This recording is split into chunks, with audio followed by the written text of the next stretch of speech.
Here we are so far. Points on.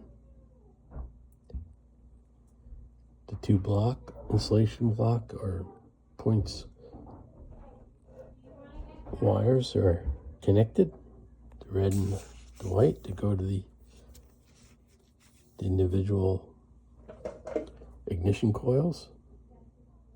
Points are in.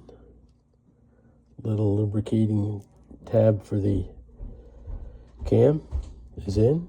And that thing's rather sticky. It was a pain to get in there, but so it fits in there real tight. I had to force it in with a screwdriver with this guy. But it's in there good. And now I'm going to wire up these stator generator coils according to the picture I got.